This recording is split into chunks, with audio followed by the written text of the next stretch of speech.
Doctores, con todos muy buenas tardes. A nombre de EDEN Pharmaceutical Biohorizon Perú, tenemos el agrado de tener presente al doctor Juan José Facio para dictar esta charla de cómo evitar complicaciones quirúrgicas en cirugía de implantes dentales. Doctor Facio, el micro es todo suyo.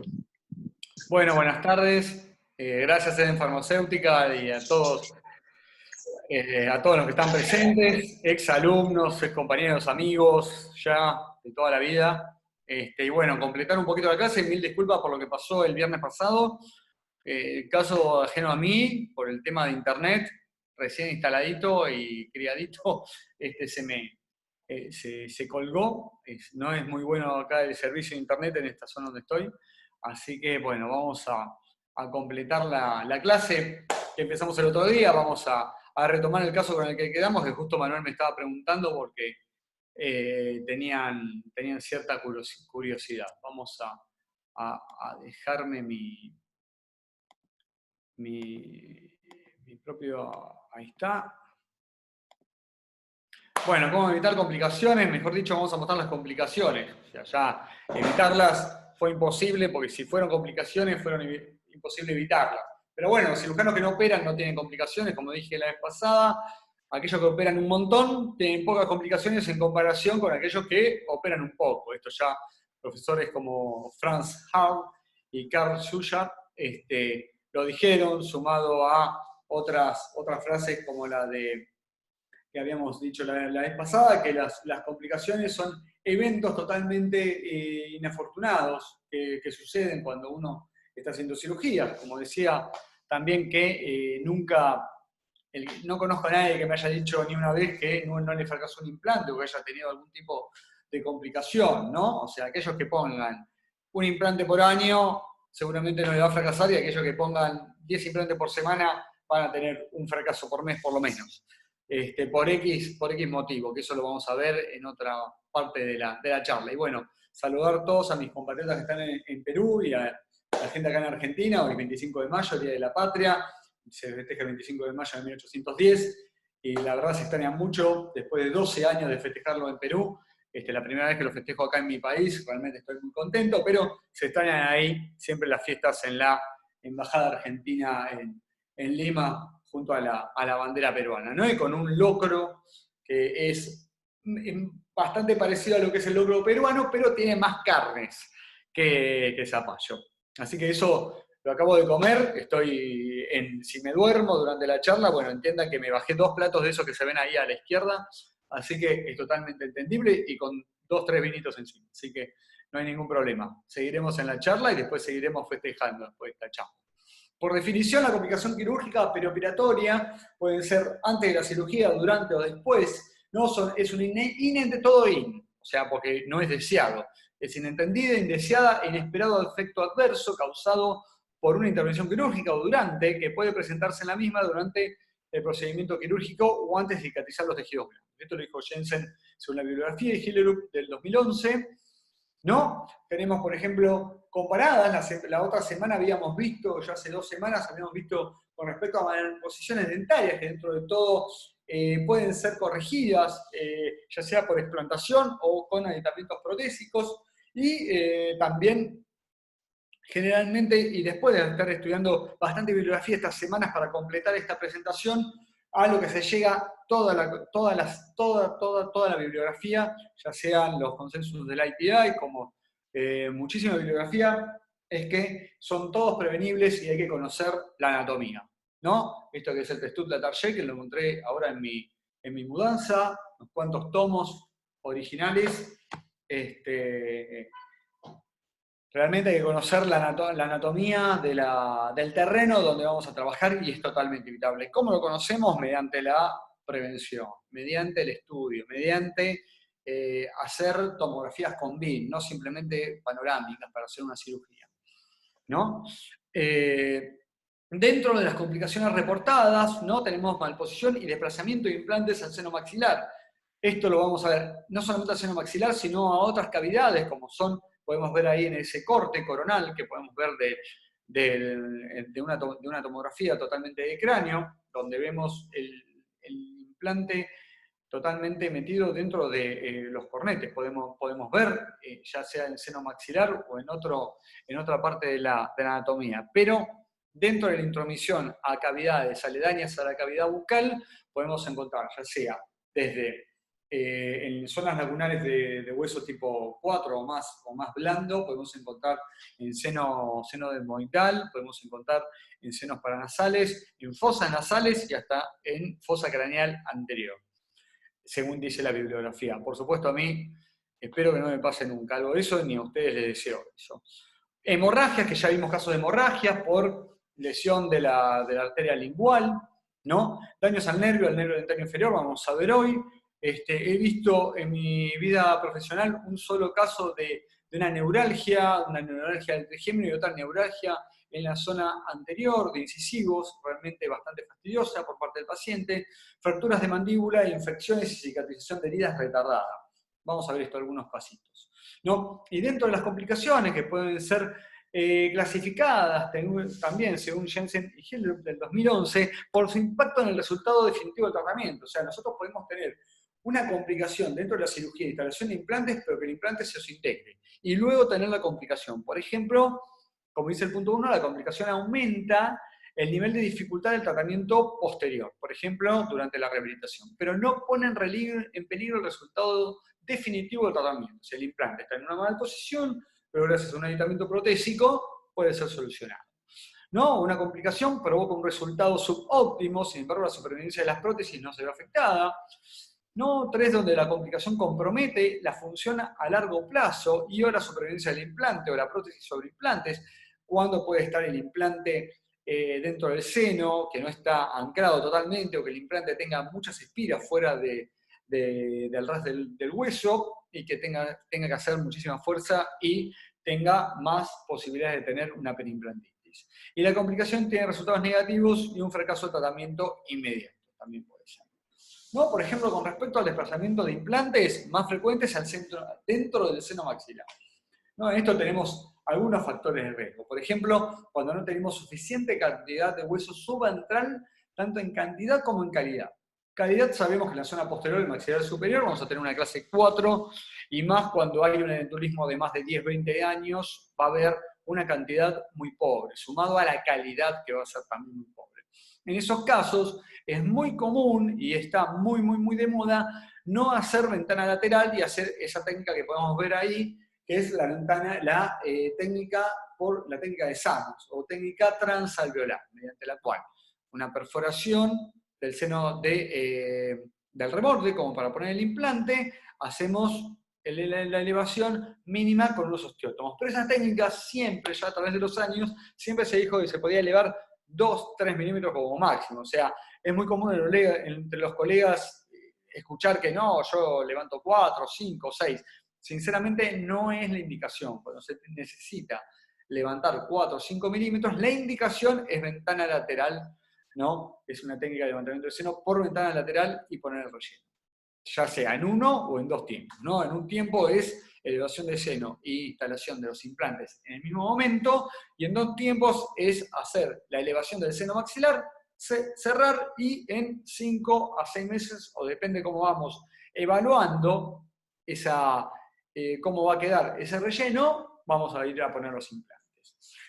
La prevención es hacer imagenología, o sea, toda la bibliografía relata esto, cómo evitar las complicaciones, cómo evitar los fracasos, todo imagenología, diagnóstico, guías quirúrgicas, estudio de la anatomía, no se cansa de decir eso, cualquier bibliografía que uno encuentre, ¿no? Y principalmente mejorar la estabilidad primaria, mediante la condensación o con implantes cónicos, subinstrumentando o haciendo una condensación mediante la cual podemos lograr que un implante de 4 milímetros y una perforación de 2, ¿no? Podamos hacer una instalación del implante que logremos una estabilidad y un anclaje inicial que evite que el implante se vaya al seno. Y si hay duda, como siempre, procedimiento en 2 fases. ¿No? Ahí tenemos, por ejemplo, una intromisión de implante en el seno maxilar, y en esa teleradiografía de perfil que perfectamente se puede observar que los implantes, tenemos de 4 implantes que hay en el maxilar superior, 2 están dentro del seno bailando, uno casi en contacto con la pared inferior de la cavidad orbitaria y otro en la pared anterior, ¿no?, del seno maxilar, contenidos en mucus. Esto generalmente lleva a que el seno maxilar se infecte, ¿no?, o libere suficiente cantidad de mucus o se ingurgite de sangre y los contenga hasta que un otorrino o un cirujano maxilofacial nos pueda dar una mano para poder retirarlos, ¿no? Tenemos una clasificación de Galindo y Moreno del 2012. Vean que estas clasificaciones, yo que empecé en el 2002 en el 2001, 2002 a hacer implantes, 10 años después se clasificaron, ¿no? Así que eran todo parte de una bibliografía muy nueva. Ahí tenemos una foto, parte de la bibliografía, que tenemos un implante dentro del seno maxilar y no tenemos ningún tipo de patología porque podemos ver que el seno maxilar se encuentra negro. Eso significa que está radiotransparente y libre de cualquier tipo de patología. Lo que sí se puede observar es un poquito la membrana de Schneider engrosada por la lesión que nosotros le colocamos. Y traduciendo esto, ¿no?, ahí tenemos también, fíjense, un implante con la plataforma hacia arriba, o sea, apuntando a la cavidad orbitaria. Otro que está ahí tocando con el ápice del otro implante. Y esto es porque se quedan, no es que el paciente está así, le sacaron la radiografía de cabeza para abajo, sino que se encuentran como pegados en la pared, como si fuera una rana con ventosas, ¿no?, por todo el mucus que va a estar rodeando esa cavidad sinusal. Otro más, esto podemos observar ahí, podemos observar toda la parte que está totalmente radiopaca en el seno maxilar, que es todo el relleno del seno maxilar, del levantamiento del seno maxilar que se hizo, y el implante que lamentablemente se fue para adentro, ¿no?, con lo cual seguramente va a tener que extraerse absolutamente todo. O sea, no hay dudas, cuando se produce esto, hay que abortar la misión, ¿no?, hay que abortar el tratamiento y retirar absolutamente todo, porque se corre el riesgo de una infección que pase a mayores, ¿no? Otro más, y vemos en este corte coronal, que podemos observar el implante en una perfecta posición protético-quirúrgica, muy bien guiado, ¿no?, en protocolo reverso, pero ¿qué porcentaje tenemos del implante que va a anclar mi prótesis? O sea, ese implante puede desintegrarse a esos 5 milímetros que tiene en contacto con el hueso. Pero ¿cuál es el problema? ¿Cómo va a ser ese brazo de palanca que va a tener el implante? ¿Cómo va a resistir la prótesis? Ni 1 ni 2 años va a resistir la prótesis cuando se rehabilite. Lo más probable es que ese implante pueda rehabilitarse, pero está totalmente dentro del seno y en un mayor porcentaje, ¿no?, está en el aire que soportado, ¿no?, por el hueso para poder hacer una palanca protésica. ¿No? Y el desplazamiento del implante, bueno, se define como un indeseado implante desplazado de su ubicación, tal como en el seno maxilar. Las causas incluyen la colocación de implantes en sitios con mala calidad o insuficiente cantidad de hueso, sitios con preparación de sitio inadecuada. Por ejemplo, como les digo, y como he asesorado a un montón de doctores que me han llamado y me dicen, el implante me quedó flojo, ¿cuál fue la última fresa que colocó? Y fresé con 4, como me decía el protocolo, para un implante de 4. Y no, siempre uno tiene que pensar que el implante tiene que quedar con un poquito de agarre, y lo mismo que uno está haciendo un hueco con una perforadora en la pared para que el tornillo quede, tenemos que hacer una broca, ¿no?, de un diámetro menor que el diámetro del implante. Y si vamos a hacer un levantamiento de seno, con más razón tiene que quedar más, ¿no? Y eventos como complicaciones en los procedimientos de aumento de seno, sitios donde se produjeron perforaciones de la membrana y se dejaron sin tratar.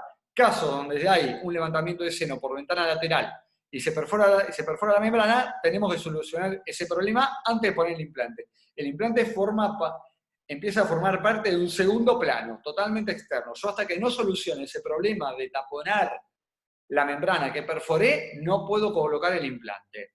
Y si no se coloca el implante, mejor. Se tapona la membrana, se sutura, hay cirujanos que son muy meticulosos, que he conocido, que pueden suturar la membrana del seno con hilo totalmente reabsorbible de 5 o 6 ceros, y hacer el relleno, y en un segundo plano poner el implante a los 5 o 6 meses, ¿no?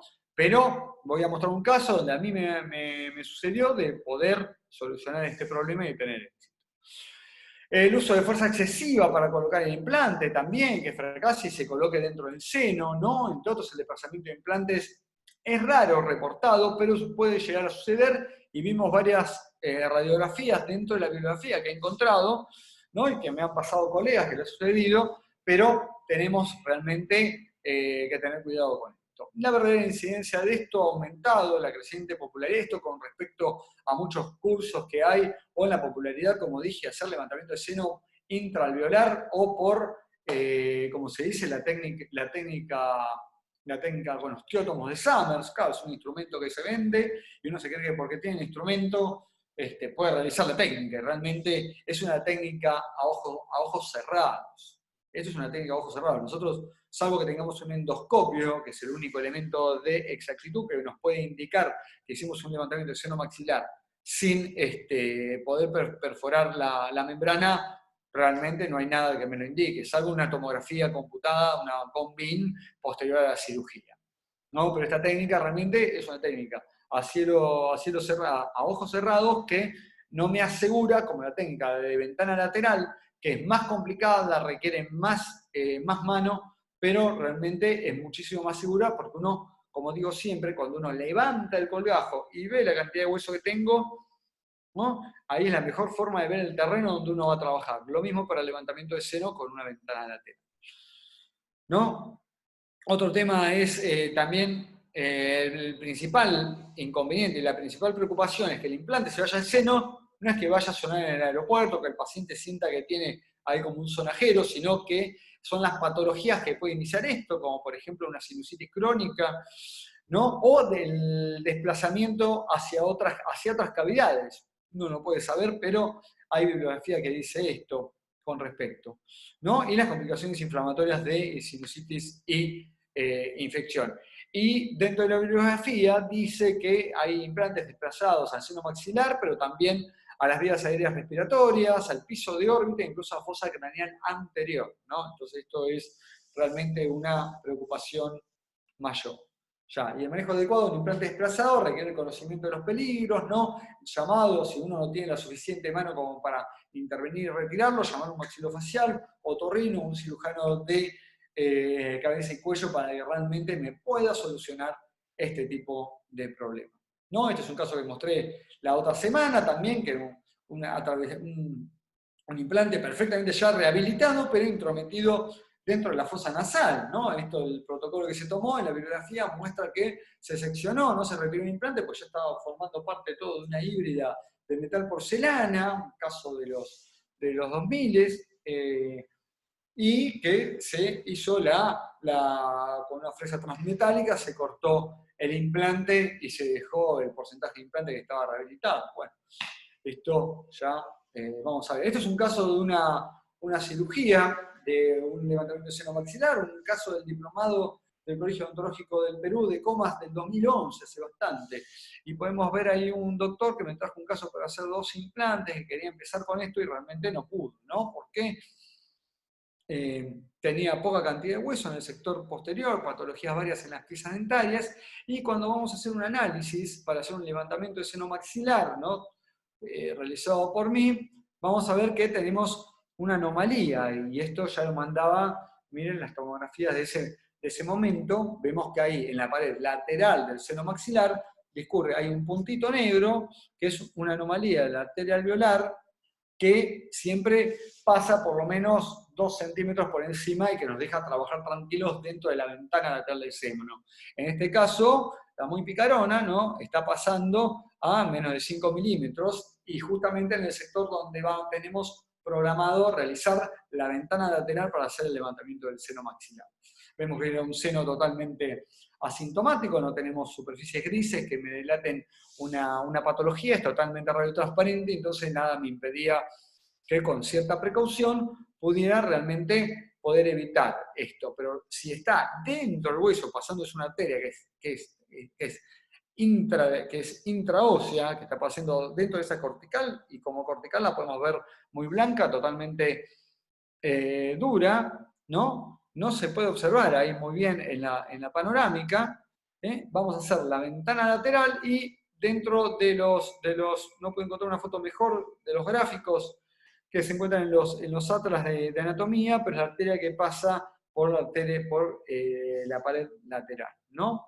Podemos verla ahí, y ahí es donde estamos haciendo la ventana lateral, bien pequeña, para no hacer una enorme ventana y poder lesionar mayor cantidad. Vemos que ahí ya comienza el sangrado cuando hacemos la ventana de forma oval con instrumental rotatorio, ¿no?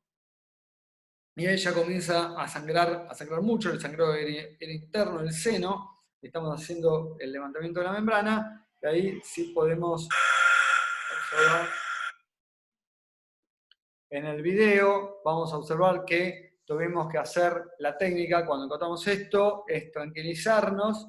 Ahí uno de los alumnos estaba filmando, por eso tenía el pulso un poquito tembleque, ¿no? Yo era el que estaba ahí haciendo la cirugía. Y lo primero que tenemos que pensar es en hacer hemostasia, tener electrocauterio, hacer compresión. Lo primero, esto ya es en un segundo paso, porque cuando empezó a sangrar, el alumno que estaba filmando apagó, y en lugar de dejar registrado esto, apagó, pero podemos observar que ahí está sangrando muchísimo, tener muchísima gasa con suero fisiológico, tener mucha solución fisiológica estéril, helada, para que pueda hacer una mejor hemostasia y clampear. Ahí clampeamos con una portaagujas y estamos limando para la pared superior para poder tener un mejor acceso. Pero seguía sangrando, pudimos evitar que siga ese sangrado pulsátil, pero decidimos después de unos minutos evitar el mayor sangrado posterior, colocar un elemento hemostático, como son esponjas de colágeno, muchísimo suero helado para que haga una disminución del sangrado. Es una solución hipotónica, recuerden, el suero fisiológico, y fíjense cómo sigue sangrando por haber tenido acceso a esa arteria.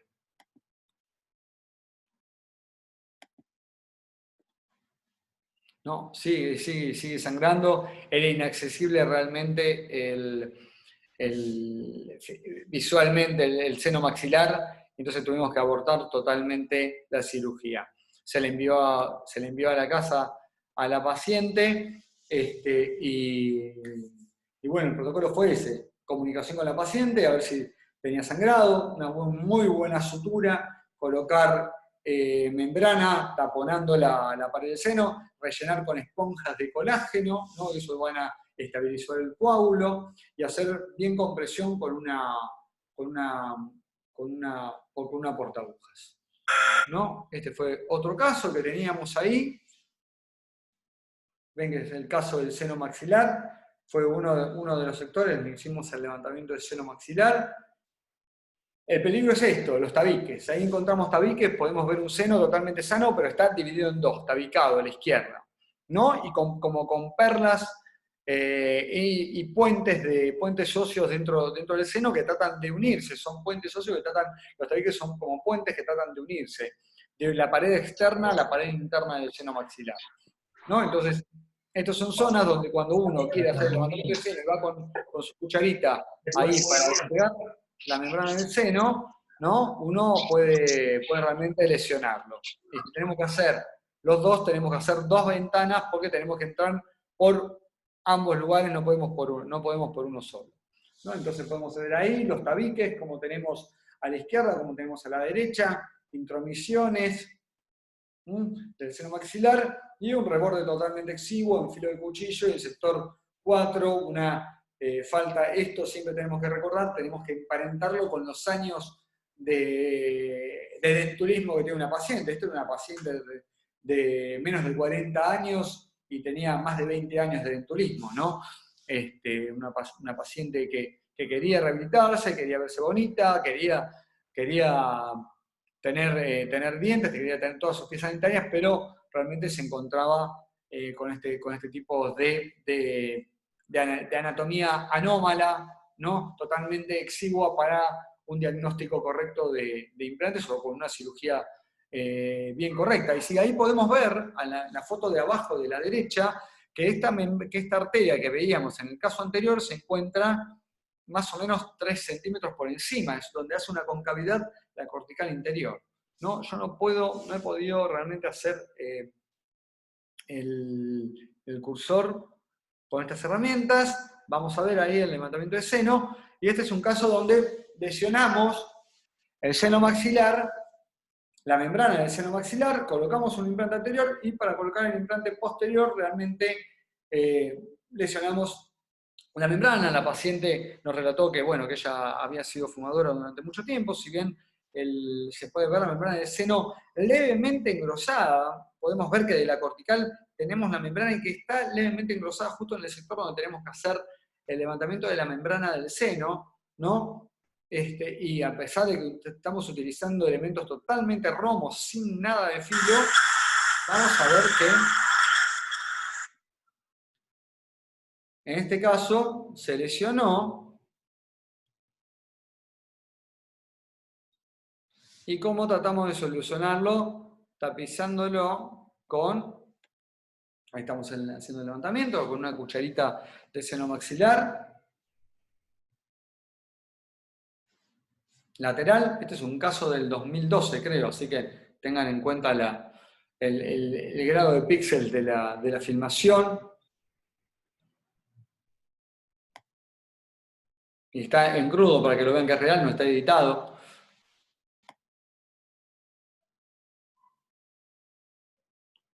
Ahí vamos a poner el implante.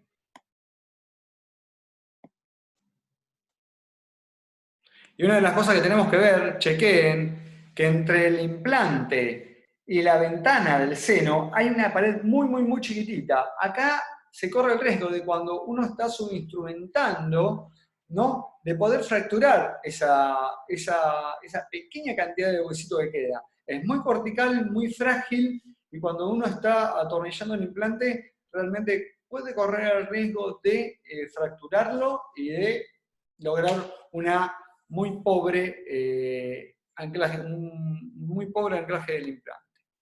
Vamos a avanzar un poquito.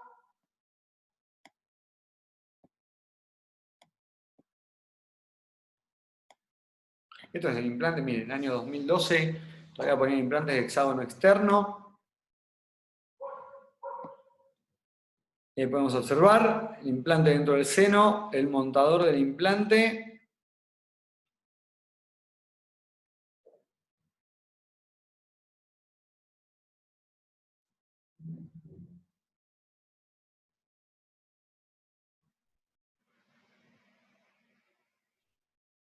Y esto, lo más interesante,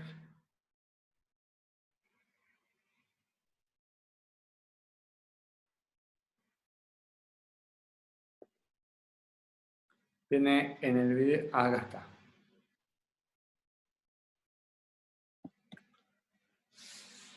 Miren la manera que vamos a tapizar la membrana para que esto no fracase. Y cómo ponemos ahí una membrana de colágeno,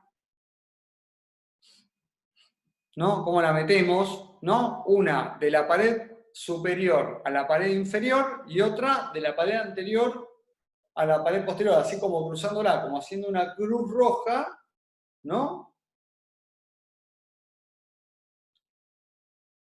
Fíjense, protegiendo la membrana y para poder colocar el relleno. Y doblándola la membrana ahí, ¿no? Como si fuera una solapa en la pared ósea.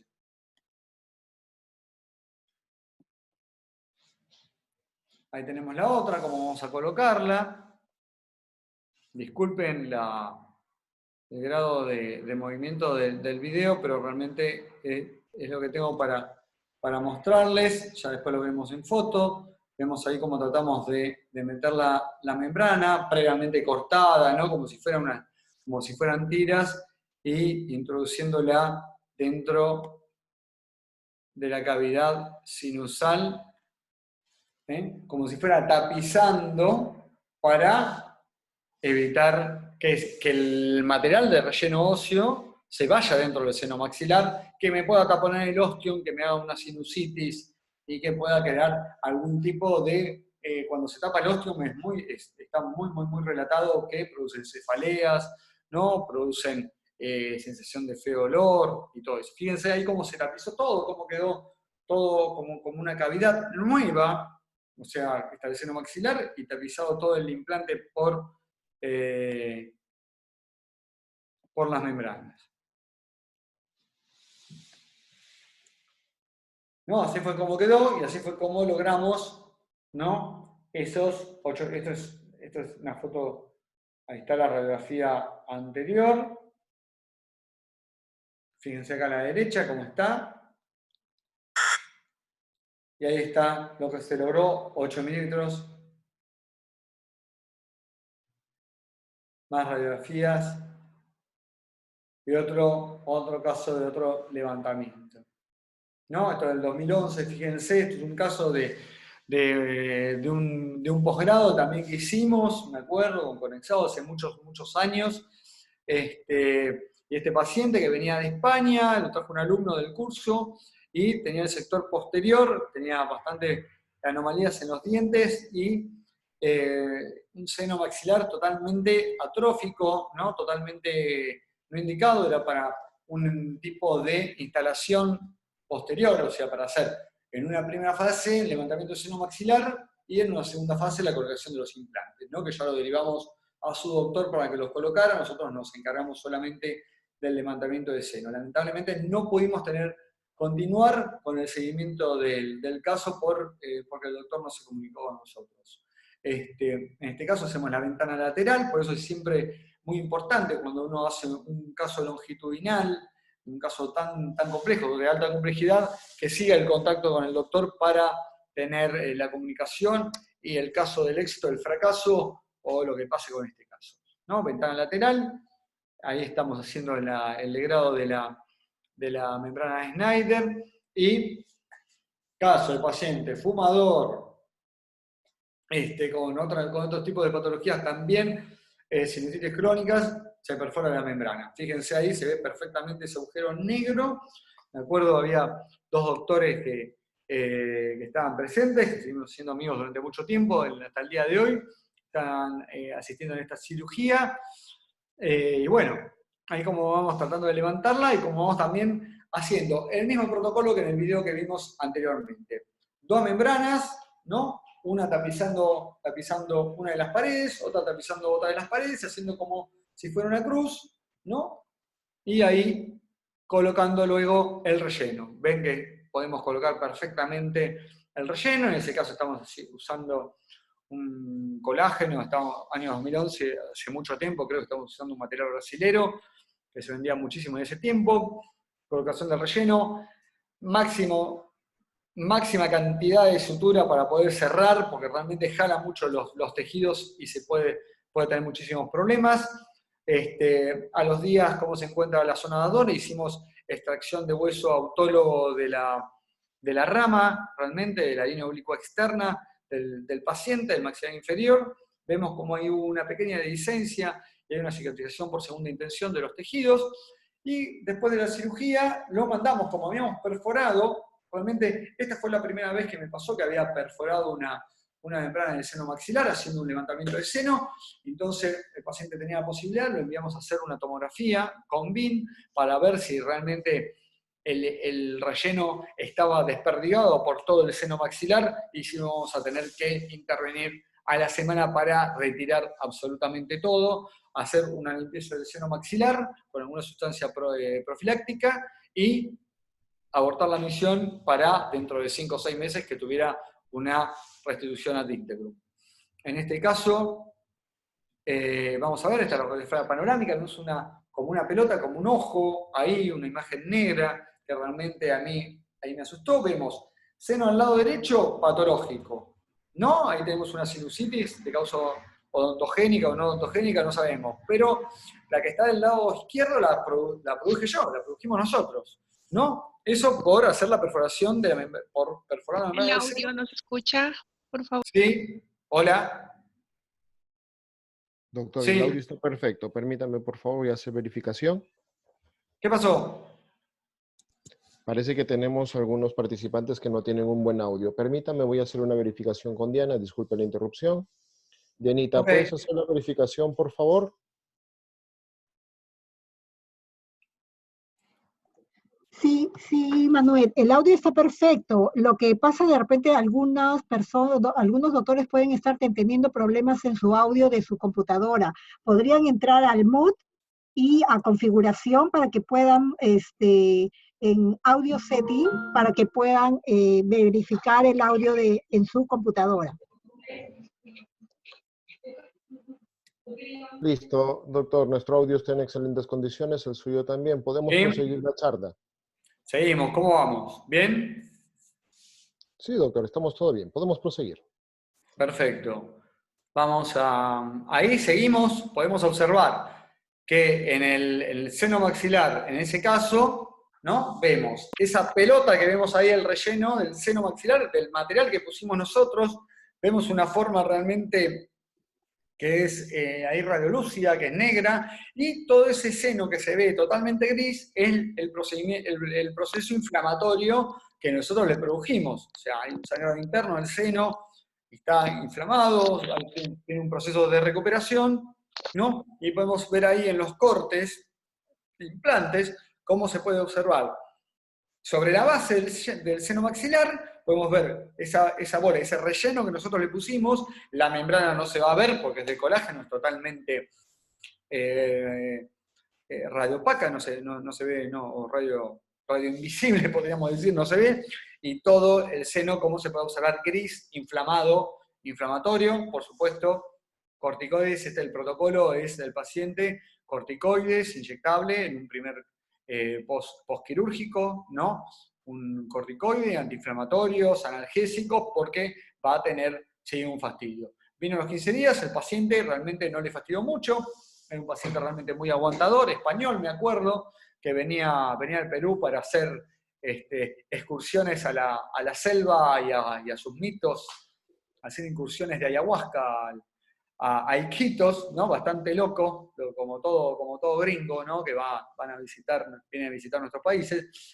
Vemos ahí la inflamación, vemos el relleno, realmente bastante asustado con esto que se encontraba ahí. Fíjense las dos diferencias de patologías, es muy bueno compararlo. Esto es lo que es una patología de causa odontogénica o respiratoria, y esto es una causa inflamatoria.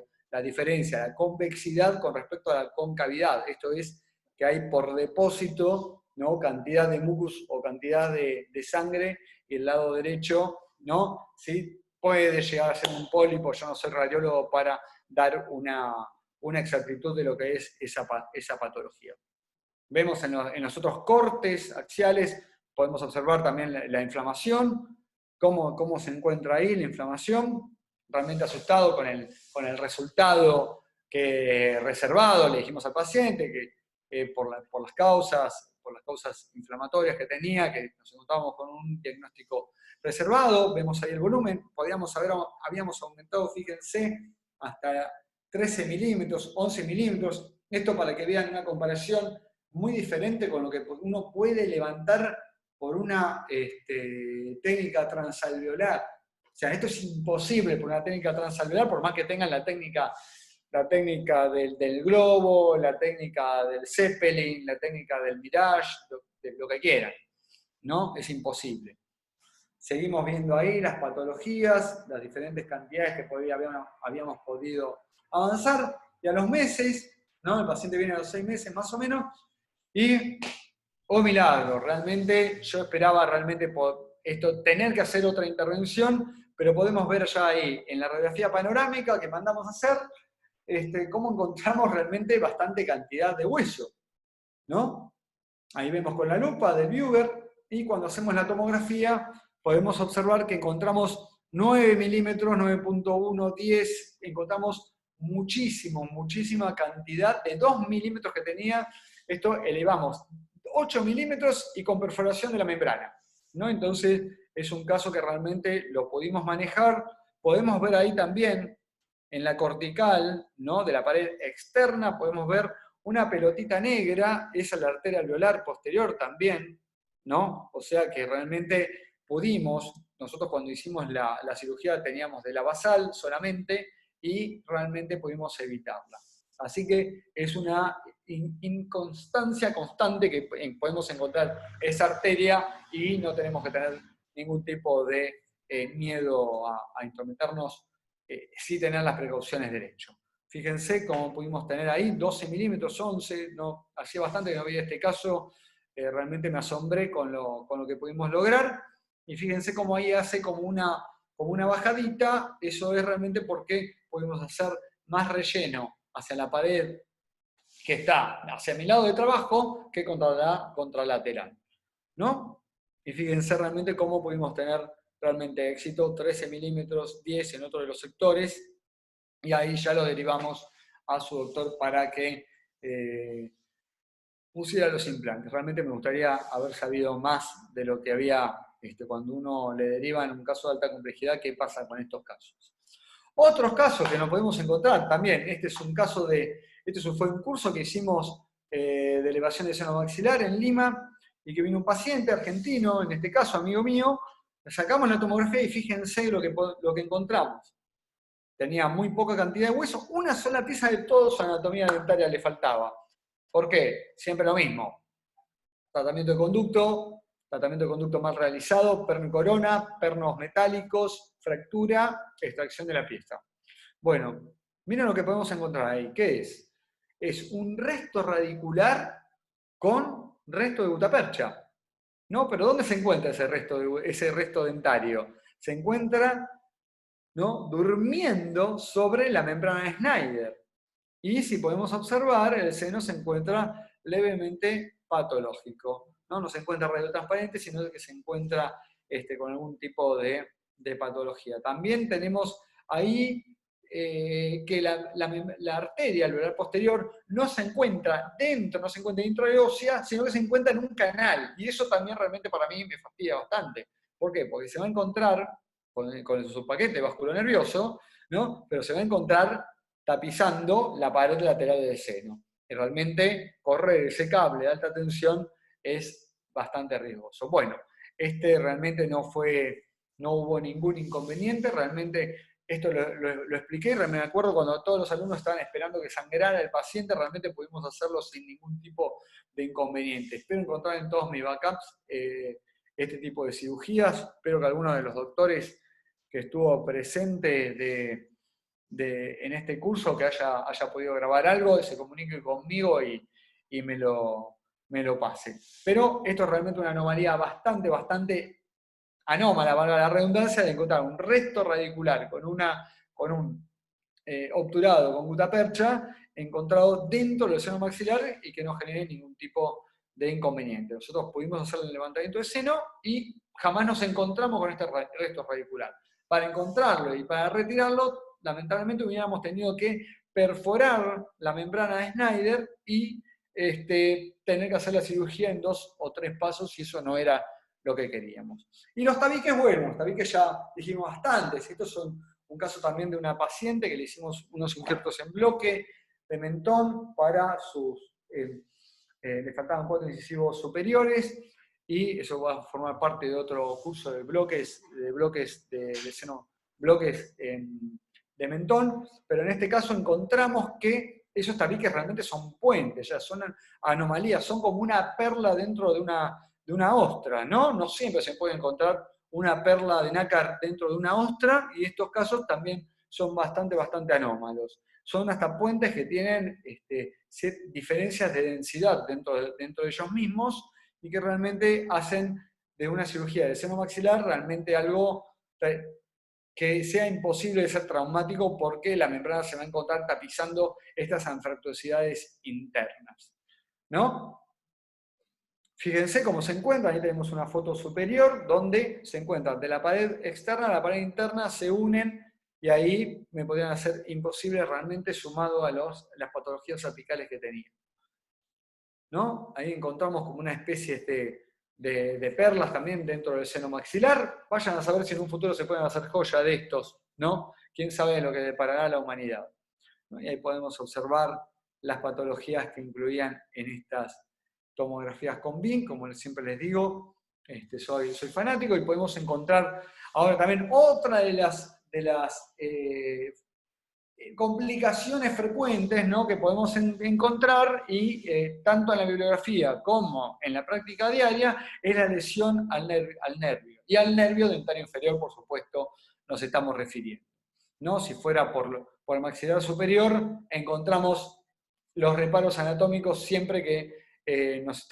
están incurriendo, como en este caso el seno maxilar, y en la parte inferior el nervio dentario inferior. Ya Kawahara y Renton en el 2009 hicieron una clasificación, ¿no? Y siempre es por errores, por falta de planificación, y lo que no me canso de leer realmente en todas las bibliografías de complicaciones, lesiones, todo esto, es que son todas prevenibles realmente si hacemos un correcto diagnóstico, una correcta perforación, una correcta instrumentación y un correcto, si encaramos perfectamente el caso. Ahí, por ejemplo, podemos ver yo no lo puedo ver porque lo tengo tapado por mi foto, pero es una lesión a la salida del nervio dentario inferior, que es ¿no? ¿Qué encontramos ahí? El nervio dentario inferior, ¿no? Y podemos encontrar que ahí se encuentra en la salida del nervio dentario inferior siempre ese tipo de lesiones. Estos casos son casos muy, muy, muy comunes que encontramos por la zona del primer premolar o del canino o del segundo premolar, donde sale el nervio dentario inferior, podemos encontrar que tenemos muy poca cantidad de huesos. Generalmente hay como un aplanamiento y es una zona muy afectuosa para colocar implantes. Generalmente en ese caso lo que yo recomiendo, y no es parte de la bibliografía, es hacer un cantilever, por poder colocar el implante en posición del segundo premolar y del primer premolar rehabilitado en cantilever. ¿No? Si es posible, si la oclusión me permite, si la anatomía me permite y si todo el caso está permitido para eso, ¿no? Pero es mucho más seguro que hacer este tipo de intervenciones donde estoy lesionando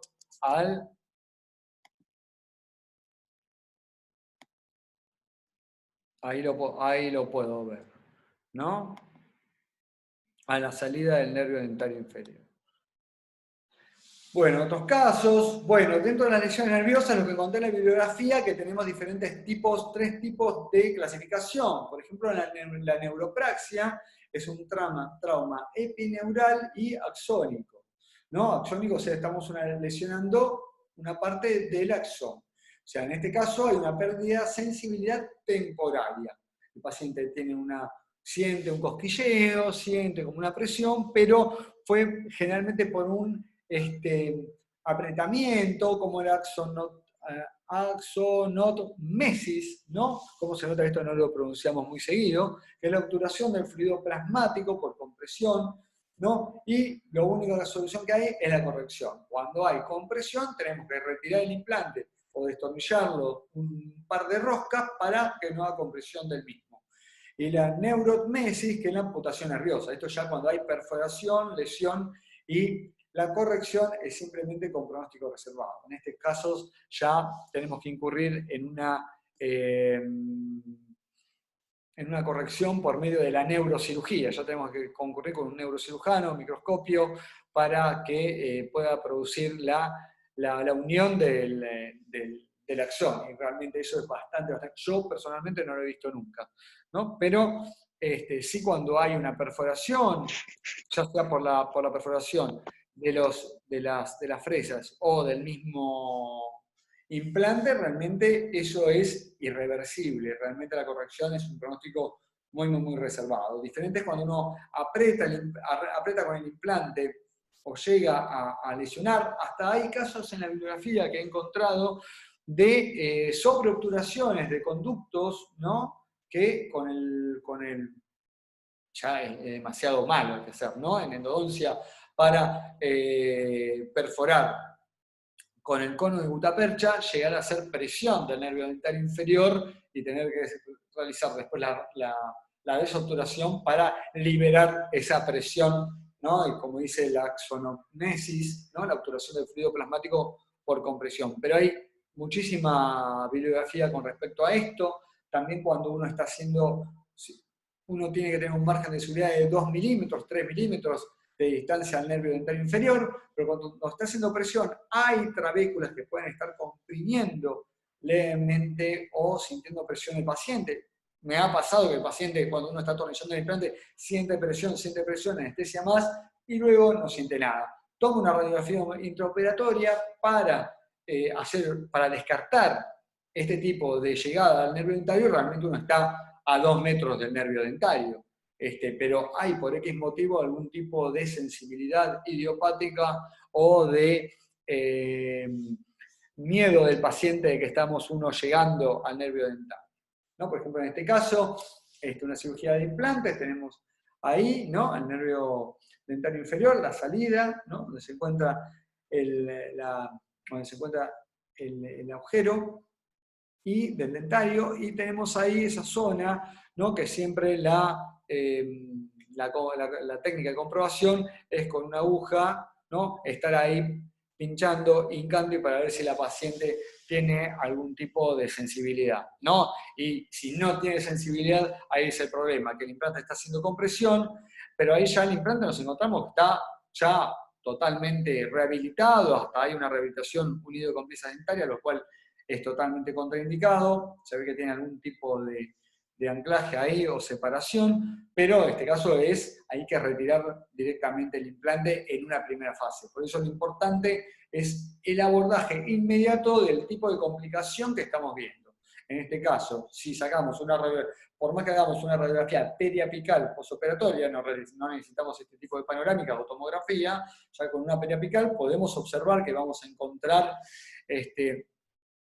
que se encuentra ahí en contacto con la salida del nervio dentario inferior. Entonces, directamente hay que retirar el implante o destornillarlo un par de vueltas. Yo recomendaría directamente retirarlo. No, entonces, siempre cuando uno elige la técnica de implantes, el daño al trigémino es prevenible, dice la bibliografía, el paciente debe ser consciente, los tratamientos siempre en consentimiento informado dice que puede haber una sensibilidad, de que puede haber daño, de que puede haber pérdida del dentario, y con respecto a los costos que pueda llegar a tener esto, pero es totalmente prevenible. Toda la bibliografía concluye en que todas las lesiones a todas las regiones de nuestra anatomía son totalmente evitables haciendo una buena planificación y conociendo perfectamente la anatomía, como lo dice Renton en el 2012. ¿No? Y dentro de los daños al nervio dentario inferior, dice que es una anomalía rara realmente, es una patología rara, menos del 2% de los casos, pero con complicaciones severas, que hay problemas neurosensoriales posoperativos que son causados por la anestesia. Esto es otro tipo de lesión que puede producir, que se encuentra en la bibliografía, que es por penetración de la aguja cuando uno hace la troncular, ¿no? O cuando uno hace la infiltrativa en el fondo del surco, con la salida del nervio dentario inferior, o por los agentes citotóxicos que puede llegar a tener el vasoconstrictor. Dentro de la composición de la anestesia sabemos que tiene el vasoconstrictor, y dentro de algunos vasoconstrictores hay bibliografía que dicen que hay unos agentes que son citotóxicos. Esto produce citotoxicidad, o sea, produce toxicidad a las células de la acción neural, y puede producir este tipo de anestesia, parestesia o algún otro tipo de lesión.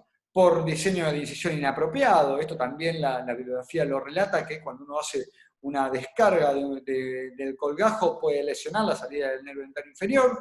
Por inapropiado separación con retractores, uno está retrayendo, y uno se puede encontrar. Yo me acuerdo que dentro de mis primeras cirugías, la primera vez que hice un legrado, me encontré, digo, uy, ahí sale un gusanito. No, era el nervio dentario inferior que estaba saliendo, ¿no? Entonces, ni tocarlo realmente, ni saludarlo realmente. Es un cablecito al cual hay que tenerle mucho, mucho respeto. Procedimiento de fresado, no frenado, ya lo corregí 20 veces, pero el corrector lo sigue poniendo.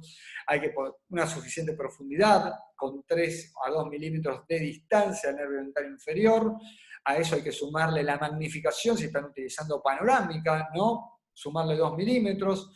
¿No? Refrigeración insuficiente también por recalentamiento puede producirse este tipo de sensibilidad intraoperatoria y postoperatoria, y la compresión, como digo, tanto sea por el fresado como el atornillado del implante.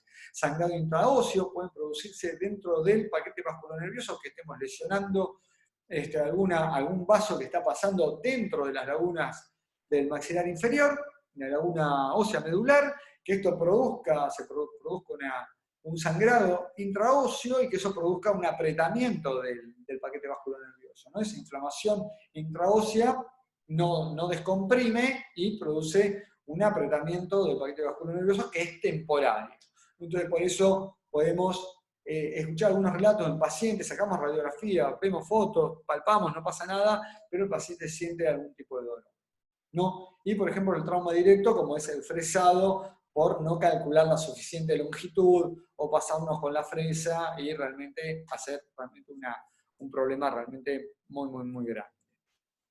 ¿No? Por supuesto, esto hay que tener un suficiente entrenamiento, como siempre les hago hacer a los alumnos una guía quirúrgica, hacer tomografía, hacer bastante práctica, ¿no? Hacer consentimiento informado, que no te previene de nada el consentimiento informado del paciente, un diagnóstico de planificación preoperatorio realmente exhaustivo, saber los 2 milímetros que tenemos que tener de respeto, utilizar los topes de fresa y si no, improvisarlos como lo hemos hecho hasta con rompefuerzas, con bandas de ortodoncia, con topes de endodoncia, pero realmente fresar lo mínimo indispensable para la longitud de trabajo del implante. Y los cuidados posoperatorios, por supuesto, indicados con antiinflamatorios, hielo, helado, todo lo que le damos al paciente, y los antiinflamatorios, ya sean AINES o... me tomo un poquito de agua, AINES o corticoides, si sea el caso de una cirugía realmente bastante complicada. No siempre el tema del diagnóstico, como les digo, las radiografías, las tomografías y las guías quirúrgicas fueron realmente un 99% de éxito en nuestro posgrado cuando las utilizamos de manera correcta. ¿No? La planificación virtual, el mismo software que te envía la tomografía, podés planificarlo, podés poner el largo del implante, podés hacer los 2-3 milímetros que vemos ahí de distancia al nervio dentario inferior, y de esta manera evitar cualquier tipo de error para la salida del nervio dentario o en cualquier tipo de sector que se encuentre el nervio dentario inferior. Por eso, como técnica intraoperatoria, rezo siempre que no pongan una troncular, que hagan anestesia local infiltrativa. Si uno hace el bloqueo troncular del nervio dentario inferior, es en el 100% de los casos que producen este tipo de lesiones al nervio dentario. ¿Por qué? Porque el paciente no siente nada. Uno tiene una troncular, tiene la mitad de la cara dormida, pueden perforar el nervio dentario, pueden atravesar el implante, que el paciente no siente nada hasta que se le pasa la anestesia en su casa. Generalmente el paciente siente un golpe de dolor repentino durante la preparación del lecho, ¿no? Y si uno se está así, llegando al nervio dentario inferior y no hizo una buena planificación, si no le hace una troncular y hace infiltrativa, el paciente va relatando que tiene algún tipo de sensibilidad. Por eso, jamás dar ningún tipo de troncular para hacer una cirugía del maxilar inferior. No el largo del implante, correlativo, no van a poner un implante de 20 milímetros, de 15 milímetros en el maxilar inferior, en el sector posterior, siempre 8, 10, 11, 12, lo que sea necesario. Por eso yo digo que siempre es preferible poner un implante corto, pero ferulizar antes que colocar un varios implantes largos, lesionar el nervio dentario inferior y hacer individualización de coronas. ¿No? Siempre hay que chequear el paciente de rutina, tempranamente a las 6 horas, si el paciente tiene un signo de problema neurosensorial, como hormigueo, algún tipo de que se le cae el labio, ¿no? Ahí tenemos que ya llamar a un cirujano maxilofacial que seguramente nos va a dar algún tipo de protocolo, como es el que se utiliza normalmente, que es de corticoides, generalmente vitamina B12, algún tipo de ampollas como creo que está nuevamente a la venta el Dexaneurobion, que realmente tenía analgésico y vitamina B5, B6 y B12. ¿No? Bueno, y para terminar vamos a ver el tema de las infecciones. El tema de las infecciones pueden ser tempranas o pueden ser algunos de los más comunes casos de fracasos de implantes. Esto puede ser por contaminación bacteriana, ¿no? Vamos a ver ahí, contaminación bacteriana durante la cirugía, en las bolsas periodontales, la saliva, la lengua y hasta las amígdalas, que son focos de colonización bacteriana. Y, por supuesto, el dorso de la lengua, que si lo encontramos realmente con mucha pigmentación o se encuentra con mucha chaburra, como le decimos, tiene que hacer un buen tratamiento. Es rara, pero se encuentra muy común, generalmente encontramos exudado, encontramos enrojecimiento, ¿no? Tenemos drenaje, dolor en algunos casos, y depende el grado de severidad de estas infecciones, como por ejemplo en este caso, donde hay un drenaje totalmente externo, por debajo de la mandíbula, por la parte del epitelio, encontramos que ya la infección es realmente avanzada y tenemos que incurrir en una internación hospitalaria. ¿No? Estas infecciones quirúrgicas implican la administración de antibióticos apropiados en los niveles de dosificación apropiados. En los casos donde no, yo por ejemplo tuve un caso de una paciente que le daba clindamicina, que era mi antibiótico de elección, siempre de primera elección, y la paciente seguía con la infección, de pronto la envió a hacer un angiograma y la cepa tenía una resistencia a la clindamicina. ¿No? La cepa, o sea, tenía la infección, le hice un angiograma, hisopado, y esa cepa tenía resistencia a la clindamicina. Por supuesto cambiamos el antibiótico y fue todo feliz, pero durante más de 2 semanas venía tomando clindamicina y seguía supurando la paciente. Para esto siempre tenemos que elegir el antibiótico de exactitud y, como digo, tener un maxilofacial de referencia para poder consultarlo en el caso que nosotros no podemos solucionar. Bueno, más teoría, bueno, un caso que tuvimos en el posgrado, de un caso de un implante post-extractivo, donde lo hicimos con membrana, con relleno, un seguimiento muy cuidadoso, en la colocación 3D, perfecta, mínimamente invasiva, hicimos un protocolo levantando una cirugía prácticamente flapless, extracción de la pieza, colocación de un implante en posición 3D, colocación del relleno, cerramos y a los días ahí tenemos la foto del centro, ¿no? Como si fuera un granito en mi mejilla, vemos ahí una infección, una indicación de una infección. Bueno, hicimos el drenaje, hicimos lavajes con solución fisiológica, aumentamos la medicación. En este caso, cuando hay infección, tomamos un protocolo seguido por los médicos que es de clindamicina o acitromicina o amoxicilina, pero con metronidazol, ¿no? Para usarlo como carrier. El metronidazol va como carrier con la amoxicilina y hace más efecto a nivel de esos tejidos. Bueno, luego retiramos la sutura, vemos que ahí estaba solucionada la infección, remitió la infección. Ahí vemos, es como una cabecita de perro, vemos una solución de discontinuidad del implante con el hueso, ya íbamos a rehabilitarlo y veíamos que el implante no tenía una solución de osseointegración. Bueno, hacemos el drenaje, retiramos, hacemos la exéresis de esa exéresis de tejido blando, suturamos y hacemos el retiro del implante que no había logrado su osseointegración por precisamente esa infección. ¿No? Ahí tenemos la foto, pueden observar que tienen sectores del implante con tejido blando, con fibrina, con restos del biomaterial que habíamos colocado y que no tuvo el éxito logrado. Luego lo derivamos, esperamos que la paciente, luego de estos casos, siempre lo que se hace, el protocolo es hacer regeneración ósea guiada, relleno, curetaje, relleno de esa cavidad, esperar el proceso de implante tardío, que es de 6 meses aproximadamente, y ahí intervenirlo nuevamente para colocarle el implante. Pero bueno, se terminó el posgrado y luego el doctor siguió con este caso.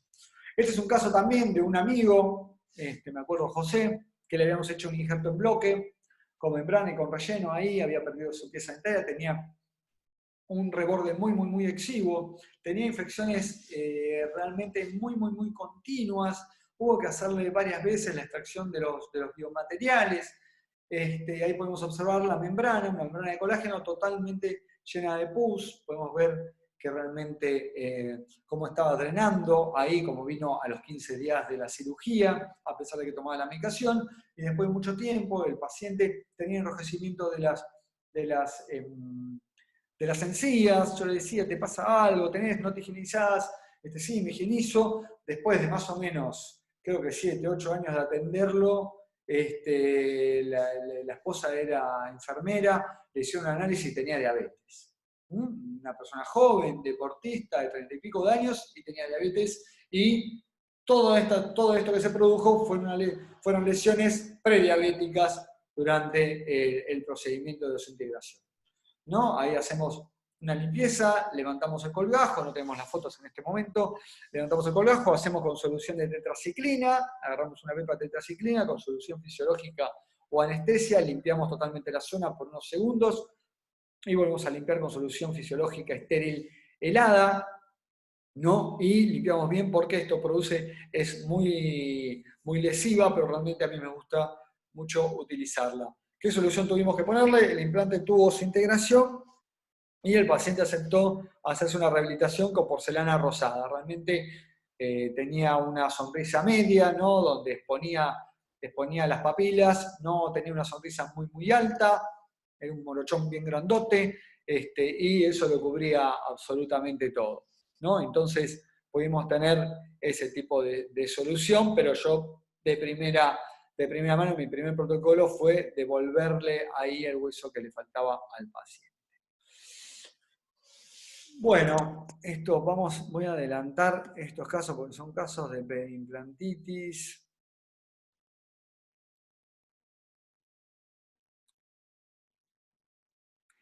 Esto es otro caso. ¿Cómo vamos con el tiempo? 5. Doctor, ya tenemos 1 hora y 12 minutos de exposición. Bueno, está bien. Voy a mostrar otros casitos. A ver, casos de periimplantitis. Bueno, este caso es un caso también bastante antiguo. Fíjense, el 2007, recién llegadito estaba yo en Perú. Un caso que habían hecho en una clínica, me llamaron para solucionarlo.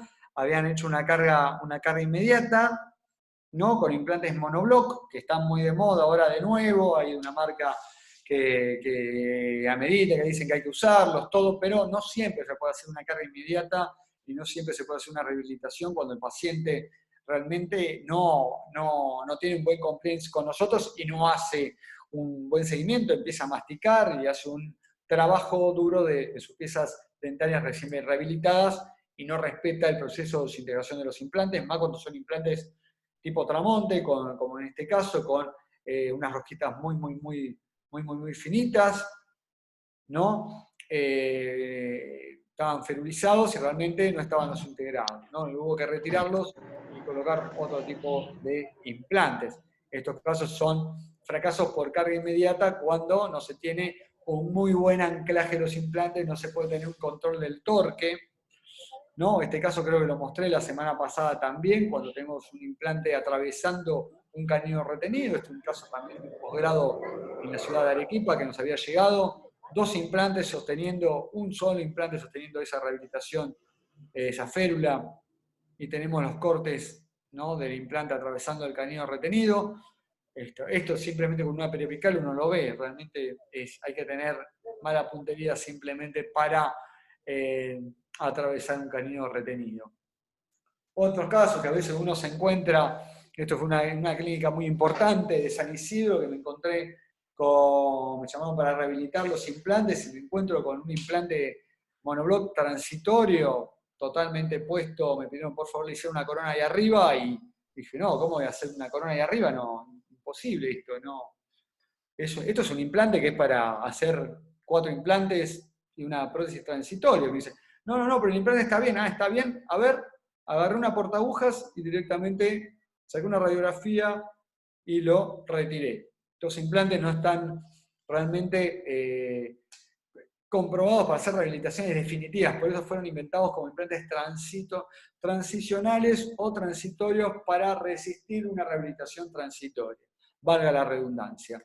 nuestra idiosincrasia de querer abaratar los costos en implantología, ¿no? Como muchos colegas han obligado a utilizar este tipo de implantes muy finitos, sin cuerpo, sin resistencia mecánica para poder resistir una rehabilitación, valga la analogía, para toda la vida. No, también casos cuando no se colocan implantes en una posición 3D adecuada, ¿no? Y se quieren solucionar desde el punto de vista de injertos de tejido conectivo simplemente. Fíjense que con todo lo que estamos viendo con implantes, posición 4D, posición 3D, posición hacia palatino, posición a 2-3 milímetros del cenit de las piezas vecinas, ¿no? Nos encontramos todavía con este tipo de casos donde me llama para hacerle un injerto de tejido conectivo y digo, no, esto tienen que hacerle tienen que sacar el implante, colocarlo nuevamente y se necrosa, se pone el tejido conectivo y pasan estas cosas por no hacer una regeneración ósea guiada entre la pared del alvéolo y el implante, no colocar membrana y creer que con tejidos blandos realmente uno puede solucionar todo. Esto fue un seguimiento de un caso que vi de un colega y realmente ni el implante era lo adecuado ni ese tipo de implante no era lo adecuado para colocar en este tipo de casos, ¿no? Con lo cual me negué totalmente a seguir el caso si no se extraía ese implante y se hacía un protocolo nuevamente de vuelta a cero para poder solucionar, más que era la mamá, recuerdo, de un alumno del posgrado, y realmente me llamó muchísimo la atención que se haya tomado este tipo de decisiones. Bueno, este también es un caso realmente muy, muy llamativo, un caso de fractura de mandíbula. Esto es cuando se produce realmente en los abuelitos, cuando tenemos realmente una atrofia severa de la mandíbula. Realmente la mandíbula guarda una calidad de hueso muy, muy, muy dura y sabemos que hasta muy grandes los abuelitos podemos colocarle 4 implantes entre los forámenes mentonianos, ¿no? Los forámenes mentonianos y poder hacer o un Olenfor o una barra o hacer 2 implantes y una prótesis sostenida por bolas, pero cuando realmente tenemos un reborde muy, muy, muy exiguo, muy duro y se quiere hacer sobrecompresión, realmente corremos el riesgo de fracturar la mandíbula y en estos casos hay muchas en la bibliografía, como en este caso, que hay no hay solución de continuidad, se puede observar ahí, ¿no? Hay pérdida de uno de los implantes, ahí podemos observar 4 implantes, esto es un caso de la bibliografía, se pierde uno de los implantes por falta de continuidad, hay una falta de solución de continuidad, se puede observar, hay una dislocación, no hay una reducción de la mandíbula y hay que hacer una reducción. En este caso, como podemos observar, se hizo la reducción y se tomó la decisión de hacer la rehabilitación 2 semanas, 2 meses, 6 meses, ¿no? Sucesivamente para poder solucionarle la rehabilitación bucal a este paciente. Así que otro caso, cuando hay fracturas de mandíbulas, directamente no queda otra que la colocación de mallas de titanio para poder simplemente tener una plancha y olvidarse. Hay complicaciones como la falta de continuidad, como ven ahí que no está bien reducida los cabos de la fractura, ¿no? De la mandíbula. Vemos ahí a la izquierda, a la derecha, toda una malla de titanio colocada, y en estos casos pueden infectarse, puede haber osteomelitis, puede haber secuestros óseos, y ahí, bueno, gracias, y si Dios quiere, realmente el paciente va a poder tener una prótesis completa o total para poder masticar, y de los implantes realmente olvidarnos, ¿no? Porque pasan totalmente a otro plano que no es el terrenal, como colocar grandes injertos de hueso de cresta ilíaca, o injertos de peroné, o injertos de costillas, que ya serían partes de maxilofaciales, que, como digo, son los más machos de la cirugía, en la odontología blanca. Otro injerto es un caso del 2011, miren, hay un fracaso de un injerto en bloque que hice yo. Este paciente sí tenía muy, muy, muy corticalizado su hueso, tenía la falta le faltaba una sola pieza y realmente le molestaba esa coronita fenestrada que tenía. Podemos observar ahí en el hueso de la foto del corte, ¿no? Del medio, como teníamos muy poca cantidad de hueso en el reborde, teníamos muy buen largo, pero no teníamos ancho en la parte de la cresta para poder, y realmente ahí hacer una expansión no nos llegaba porque era el año 2011, no teníamos implantes de 3.5 o de 3 milímetros para colocar, teníamos de 3.3 creo, y realmente no llegábamos a colocar con 2.7 milímetros en ese momento. Vamos a hacer un injerto de rama, ¿no? Teníamos muy buena cantidad, pero sí lo que me llamaba la atención que estaba muy corticalizada, no teníamos muy buen tejido lagunar, no teníamos muy buena cantidad de médula ósea en ese caso para hacer un tipo de injerto en bloque córtico esponjoso, ¿no? Era prácticamente todo cortical.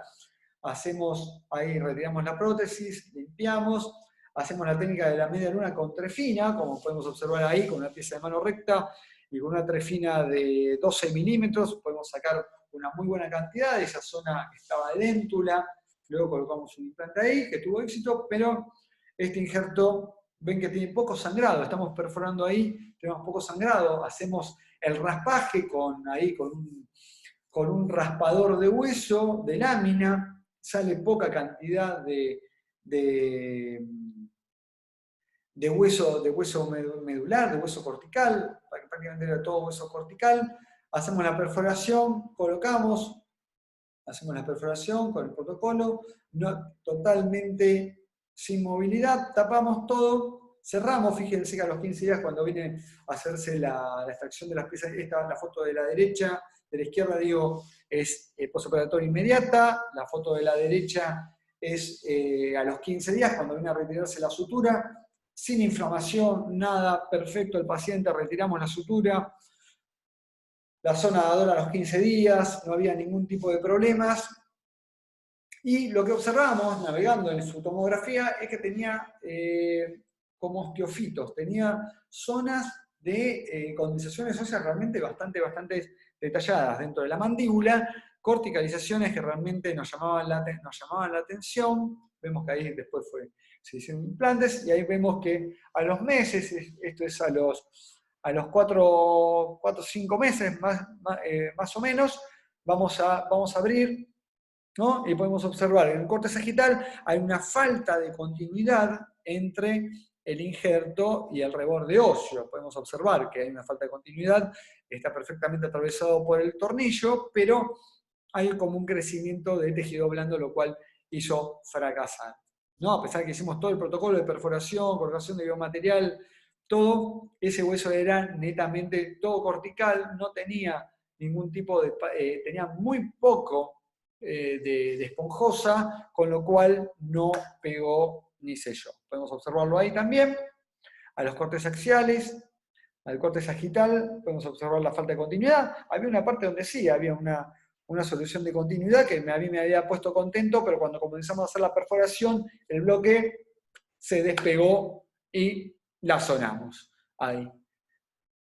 Me acuerdo que después cuando salí vi el espejo retrovisor de mi camioneta roto, digo, si el paciente me vio llegar seguramente me rompió el espejo a él, pero no, espero que no haya sido él, realmente no se lo haya tomado de modo personal esto, pero fueron realmente dos malas noticias en un mismo día, que el injerto no pegue y cuando salgo el espejo robótico de mi camioneta totalmente roto, lo cual me costó mucho dinero. Y esto también, por supuesto, porque le tuvimos que devolver la plata al paciente. Fíjense la falta de continuidad, ahí al volumen. La zona dadora la habíamos encontrado en perfecto estado, tenía recuperación, y bueno, como conclusión, muchas cuestiones que surgen durante la cirugía de implantes dentales pueden ser trazadas y tratadas por la evaluación perioperatoria del paciente y su anatomía. Como les digo, siempre analizar la anatomía, analizar las prevenciones, analizar todo lo que vamos a tener, prevenir todas las complicaciones quirúrgicas, pero muchas pueden ser reducidas con un apropiado planeamiento y tratamiento adecuado y con la suficiente habilidad quirúrgica. Yo recuerdo que la primera vez que me encontré con algún tipo de anomalía, siempre llamaba a un maxilofacial para que lo operara, aprendía, hacía un curso y realmente después me animaba recién después a hacerlo. Fallas en el reconocimiento de la variación en la anatomía de la mandíbula maxilar, también en el sangrado, como vimos la anterior vez. Complicaciones quirúrgicas actualmente significa la prevención de perforación de estructuras anatómicas vitales, como la cortical lingual, el nervio dental inferior, el seno maxilar, dientes adyacentes. También vimos malposiciones dentarias, malposiciones de implantes que pueden atravesar las piezas dentarias, pacientes que deben ser informados antes de la cirugía acerca del procedimiento, también de implantes. Siempre tenemos que prevenirlos de estas cosas para que no lo tomen a mal. También un caso que me olvidé, también que me tocó muy de cerca, el fracaso de implantes, que los pacientes realmente se lo toman realmente muy, muy, muy mal.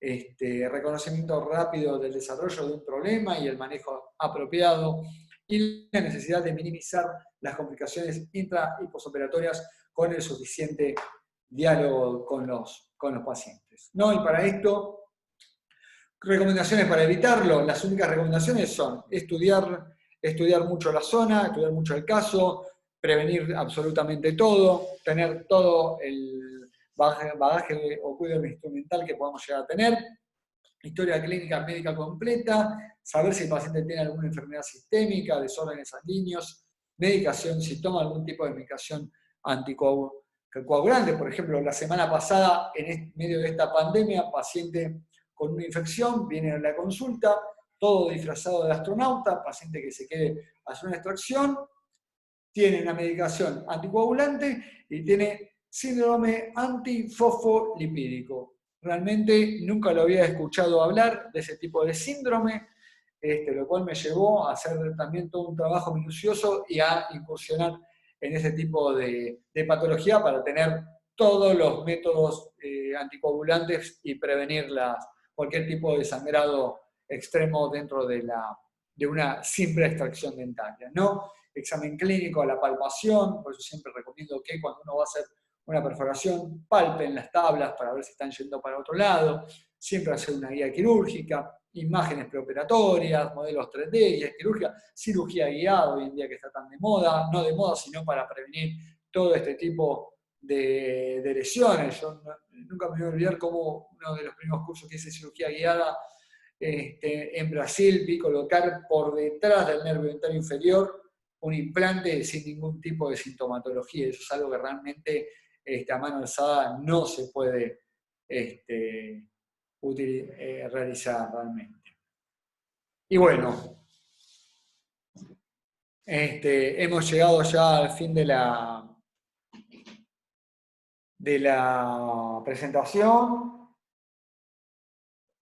Vamos a tomar un poquito de agua porque hablé realmente bastante rápido. Y vamos ahí a las preguntas.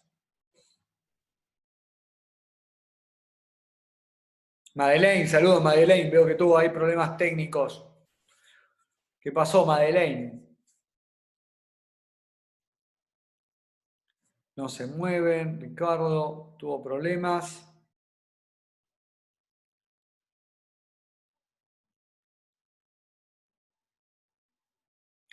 Sí, como siempre, acá empezar a tiempo, sí, empezamos 5 y 5 de Argentina y 3 y 5 allá. Me parece que yo los posgrados presenciales los tenía que empezar todos y 25 y 30 por la llegada de los alumnos, pero bueno, tenemos que también esperar que se llene la sala, porque esto también es una inversión del tiempo que uno hace. Te pido mil disculpas, Luz. Bueno, Manuel, ahí si querés dar paso a algún doctor para que haga alguna pregunta, levante la mano. Claro, sí. Doctores, muchísimas gracias por haber prestado atención al doctor Facio y aprovechando que tenemos al especialista, por favor, si hay alguna pregunta para realizar a través del inbox para poder leerlo y mantener un orden y poder pues despejar cualquier incógnita que tengan de la exposición realizada.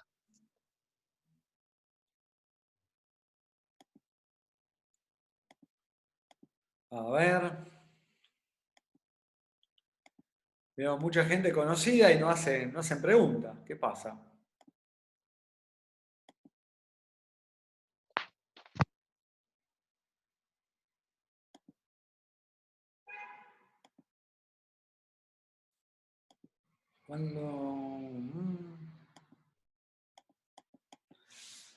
¿Qué pasó? Creo que les ha quedado a todos clarita la exposición, doctor. ¿O hablé muy rápido y no entendieron nada? Bueno, la verdad es que los temas son complejos y ese tipo de posibles problemas en plena cirugía, en lo particular, daría cierto miedo, doctor. Y sí, dan miedo, pero hay que tener mucha precaución. Por suerte, muchas de la bibliografía, por ahora, hasta el día de hoy, no me sucedieron, ¿no? Espero estar preparado el día que me sucedan para poder solucionarlas. Pero, sinceramente, porque siempre tomé mucha dedicación previa al diagnóstico, no tuve ninguna perforación del nervio dentario, pero sí era muy común, yo escuchaba mucho en los 80 y en los 90, bueno, en los 90, cuando yo estaba en la universidad, que se hacían implantes y que había perforación de seno, perforación de nervio dentario inferior. Me acuerdo que se escuchaba muchísimo más cuando la tomografía era algo muy caro en ese momento y simplemente se hacían implantes a mano alzada, sin una guía, sin ningún tipo de diagnóstico previo y con una panorámica que había magnificación y no te daba un margen de seguridad adecuado al nervio dentario inferior, ¿no? Entonces ahí vemos que realmente suceden esas cosas, ¿no? Siempre cuando no se toman esos 2 milímetros de distancia. A veces uno quiere poner el implante más largo, poner un implante de 10 y con los implantes de 7 u 8 milímetros que hoy tenemos nos alcancen, nos sobra, y más con el advenimiento de los implantes de 5 milímetros, siempre y cuando sean lo suficientemente necesarios para la rehabilitación, no tenemos que correr el riesgo de lesionar o de llegar borderline a menos de 1 milímetro del nervio dentario inferior, ¿no? Doctor, tenemos una pregunta en el chat del doctor Wilmer Romo de Colombia. Oh, Colombia, saludos.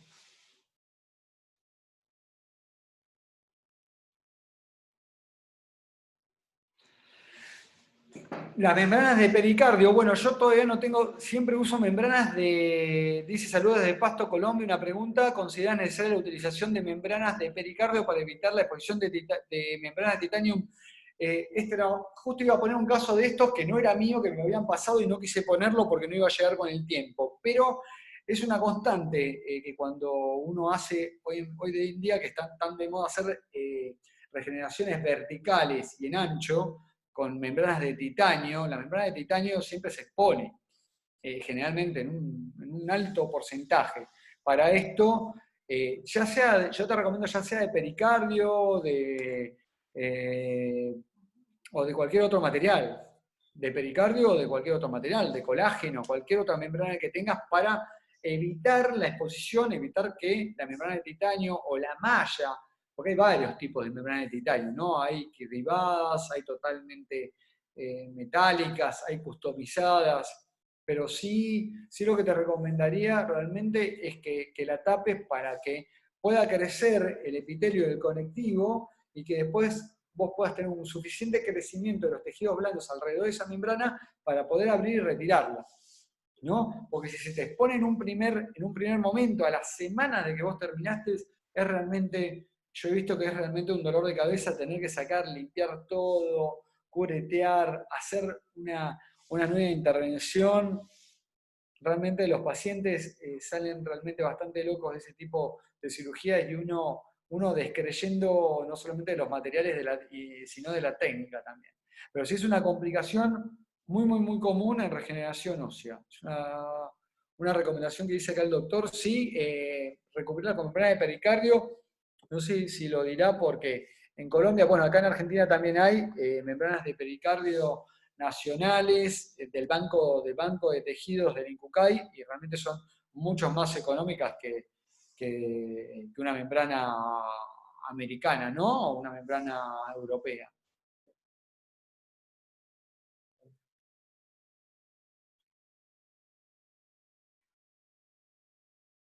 Acá Oswald. Buenísima conferencia, gracias Oswaldo. Dice si después de la colocación del implante posterior a 3 meses resulta con movilidad.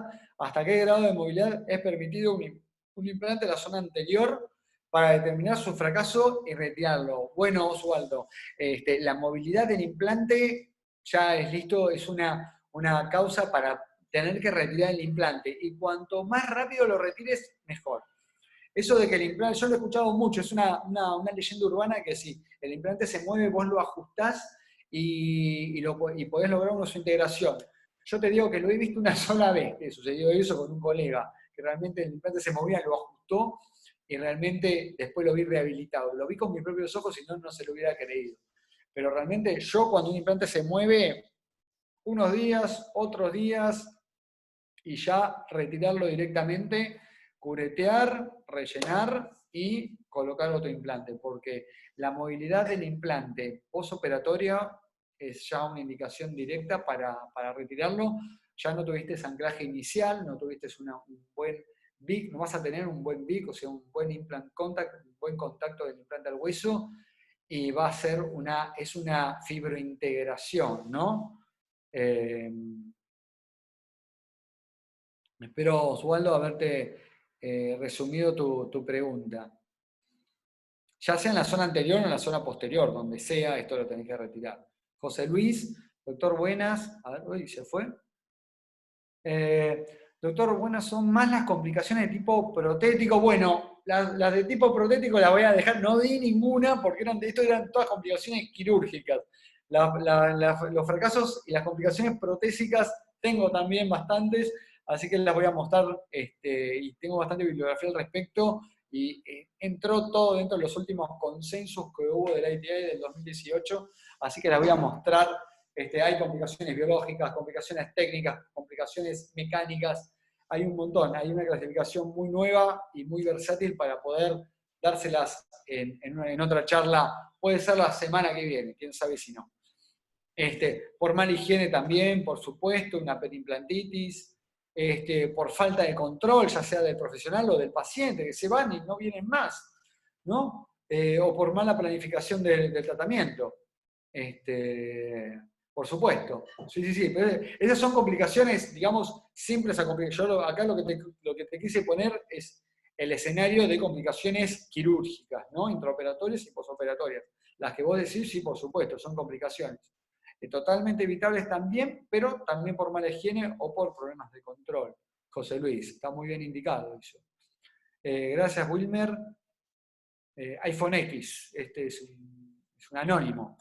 Dice, buenas tardes, gracias a la exposición. Saluda, doctor Ortiz de Perú.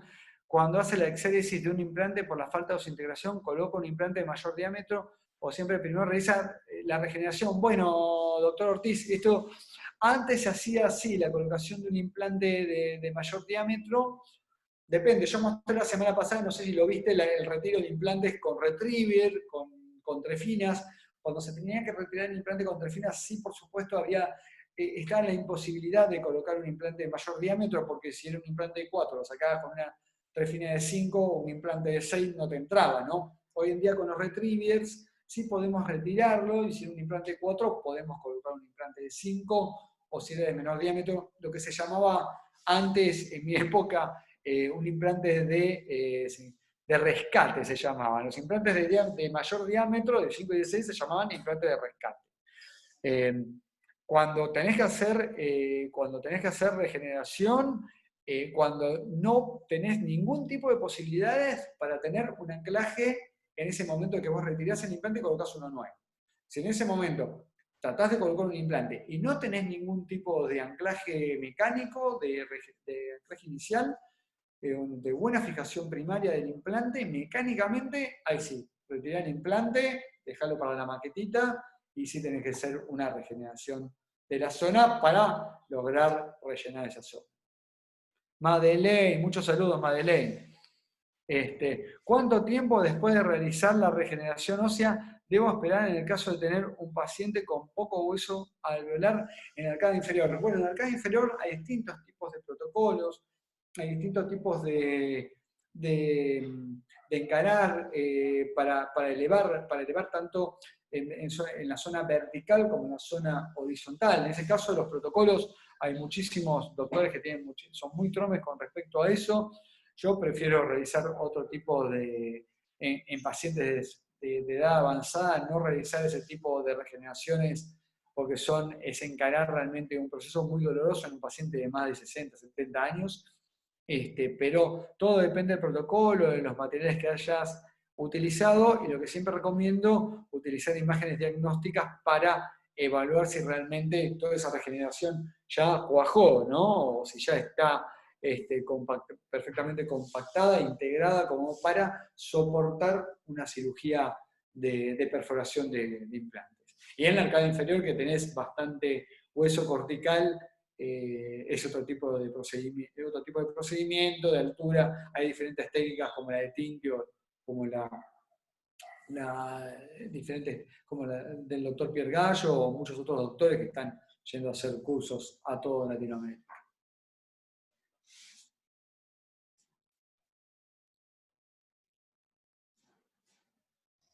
Doctor, esas son todas las preguntas que tenemos en el área de WhatsApp.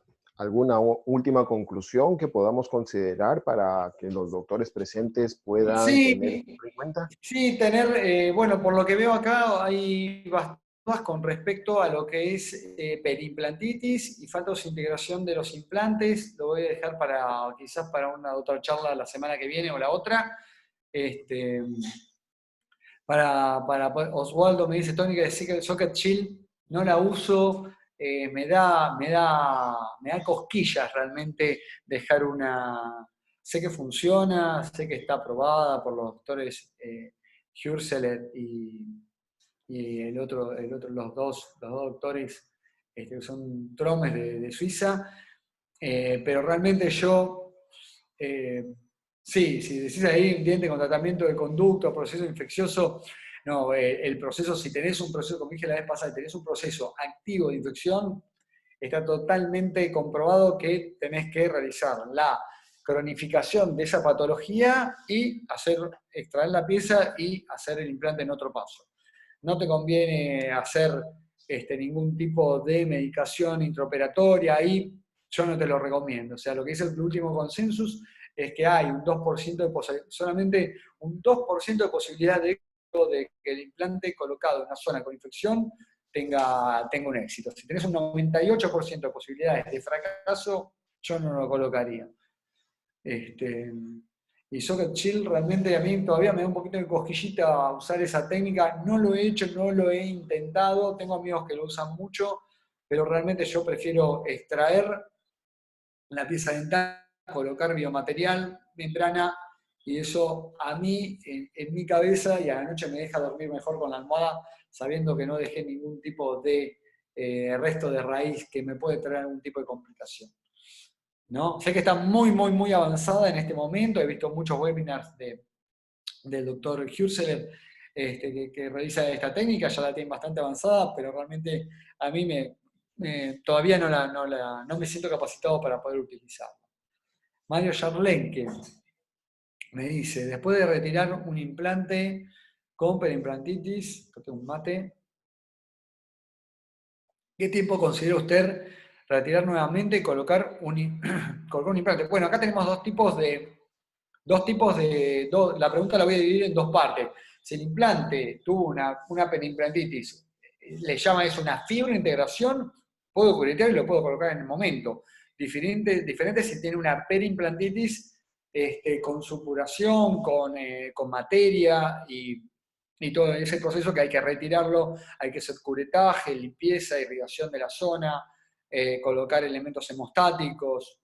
No te recomendaría colocar en ese momento biomaterial porque podría infectarse y se podría producir una infección del biomaterial. Recordad que todos los materiales externos son más propensos a infectarse que una pieza misma. Y yo lo considero reintervenir para colocar el implante cuando vos ves que está todo sanito. O sea, si no tenés la posibilidad de poder hacerle hacer tomografías sucesivas, ver, o sea, anestesiar la zona, poder hacer algún tipo de medición con calibres o con una vieja técnica de hincar con limas de endodoncia estériles, ¿no? Para ver si ya está todo eso todo duro, como se hacía antes la medición ósea, ¿no? El mapeo óseo que hacíamos. Pero generalmente, si tuvo perimplantitis, es como hacer una extracción de una pieza dentaria. O sea, el tipo 1 es extraer la pieza dentaria y colocar el implante en el mismo momento. Esto sería lo mismo. Un implante fibrointegrado, lo retirás, cubreteas todo y colocas otro implante con regeneración. En el caso de que no haya ningún tipo de proceso infeccioso activo, o sea, que no haya materia, que no haya exudado, nada, ¿no? Si no, podés colocar un elemento hemostático, como Hemospon o cualquier esponja de colágeno, o cualquier tipo de esponja de colágeno con biomaterial, como vienen algunos, para hacer preservación de alveolo, y a las 6-8 semanas te recomiendo intervenir nuevamente, como es el protocolo de un implante tardío, ¿no? Un implante tipo 2, tipo 3, con tejidos blandos o tejidos duros cicatrizados. Ya un tipo 4 son más de 6 meses con todos los tejidos duros cicatrizados, pues sería exactamente lo mismo que colocarlo en un sitio edéntulo virgen como a partir de ser un implante, ¿no? Espero, Mario Yarleque, haberte solucionado la pregunta que me hizo.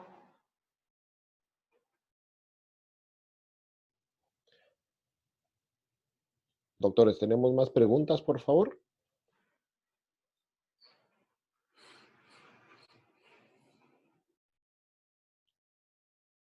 Saludos de Piura, a cuidarse, sé que que hay muchísimos infectados en Piura, a cuidarse muchísimo. En el norte de Perú, por favor, cerrar las fronteras y a quedarse en casa, Mario.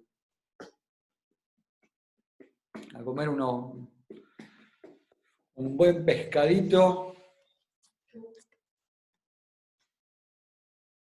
Una última pregunta, Ángeles dice. Saludos para la gente de Catacaos, he estado hasta en Catacaos yo, así que conozco ahí bastante bien la alfarería y el oro de Catacaos. Una última pregunta. ¿Tiene usted experiencia con complicaciones de implantes en el embarazo? No, la verdad que no. Lo único que tuve peor, otro tipo de complicación, el fracaso de un injerto en bloque durante el embarazo, colocado 2 meses antes de que se embarace y abriéndolo 6 meses después de que dio a luz, el injerto no estaba directamente. Un injerto en bloque de mentón colocado en la zona anterior del maxilar. Ella sabemos que hay que activarlo en menos de 6 meses, así que eso era ya más de un año, era un fracaso absoluto. Pero complicaciones de implantes, no he observado nada más que algún tipo de mucositis perimplantaria, exactamente igual que las piezas dentarias. O sea, hay un cambio hormonal, hay un cambio en el pH de la boca, y por supuesto, como alrededor de todas las piezas dentarias se producen sangrado de encías, ¿no? También se pueden producir mucositis perimplantarias, pero que esas mucositis hay que solucionarlas y no tienen que pasar a perimplantitis, ¿no? Tanto en implantes a punto de cargar como en implantes ya rehabilitados. Eso, el mismo tipo, tenés que tener el mismo protocolo de prevención que en cualquier embarazada con piezas dentarias naturales. Cepillado 4 veces por día, hacerse enjuagues con colutorio sin alcohol, por supuesto, utilización del hilo dental y que vaya a tu consulta en primer turno de la mañana, sin emisión de rayos y con todo limpito para hacer el control, ¿no? Yo le doy un control cada 3 meses, una embarazada, por el caso de que cambie algo en su pH o que cambie algo en la microbiota bucal que pueda hacer algún tipo de colonización y producir una complicación, ¿no? Pero bueno, no, realmente no tengo ningún tipo de complicación, realmente no me ha tocado ningún tipo de paciente que haya tenido alguna complicación así tan grave durante el embarazo.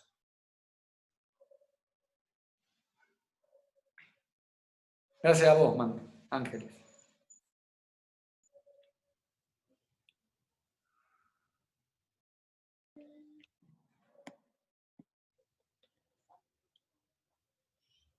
Doctor Facio, no tenemos más preguntas para poder responder. ¿Le parecería si podemos dar un pequeño cierre a esta pequeña charla? Claro. ¿Qué nos recomendaría usted para aquellos doctores que ahora han tenido oportunidad de Yo escuchar?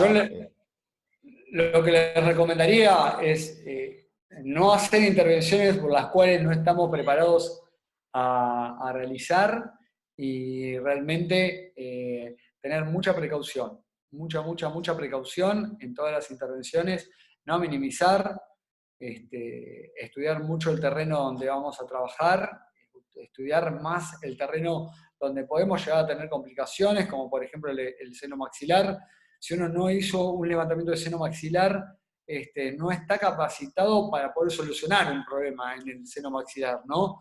Entonces, eso hay que hacerlo con mucha meticulosidad, con mucha tranquilidad, y por eso yo en ese caso que mostré pude tapizar la membrana porque ya había hecho muchos levantamientos de seno maxilares previos, con los cuales pude levantar la membrana sin ningún tipo de problema. Entonces, en este momento donde me encontraba con la membrana perforada, dije, uy, ¿qué hago? Había visto en la bibliografía y había visto en el curso que había hecho de levantamiento de seno maxilar que dentro de las complicaciones estaba tapizarlo con membrana, no de colágeno. Entonces, bueno, ahí pude solucionarlo de esa manera, ¿no? Pero si me encuentro frente a una perforación de membrana y digo, uy, ¿qué hago? No, dejo el implante, listo, lleno todo, tapo y no pasa nada, me voy a encontrar realmente con el fracaso de eso y realmente con más complicaciones de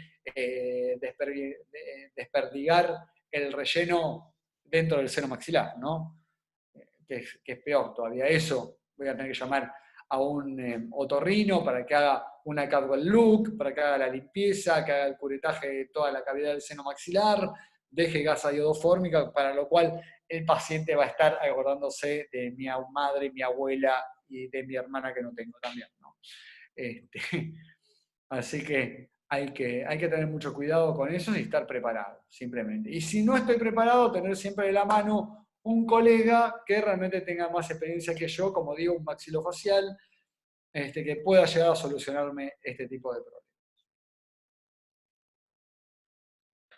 Bien, doctor.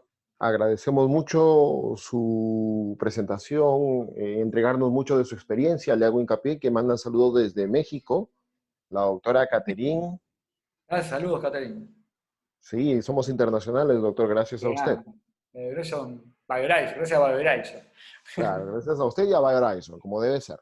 Doctores, muchísimas gracias por su participación. A nombre de DEN Pharmaceutical, agradecemos nuevamente al doctor Facio, Juan José Facio, por esta tan excelente charla y esperamos poder tenerlo pronto para nuevos temas y contar también con su participación para seguir aprendiendo en estos tiempos de COVID-19. Doctor Facio, muchísimas gracias. No, gracias a ustedes. Ahí había una última pregunta también. Para mí, ¿cuáles son las complicaciones más frecuentes biológicas, protéticas o biomecánicas? Bueno, todas son frecuentes. Todas pueden llegar a ser frecuentes, pero ahí hay un arrastre, hay como una bola de nieve, un arrastre de errores que pueden producirse. Realmente las protéticas pueden ser por oclusión, por malposición, biomecánicas por malposición de implantes, por la oclusión, por no estudiar realmente el sistema estomatognático, y las biológicas realmente son las más idiopáticas, son las que realmente no esperamos que pueden producirse por patologías de la cavidad bucal, por mala higiene o por no seguimiento del caso, porque el paciente se descuida realmente. Generalmente yo creo que las biológicas son muy comunes, y las mecánicas y las protéticas también. Así que ya veo que me pidieron realmente todo este tipo de complicaciones, así que lo voy a tener preparado para quizás el martes, miércoles de la semana próxima, que lo podamos hacer una nueva presentación sobre este tipo de complicaciones. ¿Les parece? Mecánicas, hay muchos casos de complicaciones de ruptura de porcelana, cómo solucionarlo, más ahora que se está usando mucho el circonio, el disilicato de litio también para rehabilitar, hay muchas fracturas, chipping, lo que se llama el chipping, y realmente hay que solucionarlo de alguna manera eso. Y las complicaciones biológicas también mediante los protocolos de LAN o los protocolos que tenemos para hacer el tratamiento de la periimplantitis.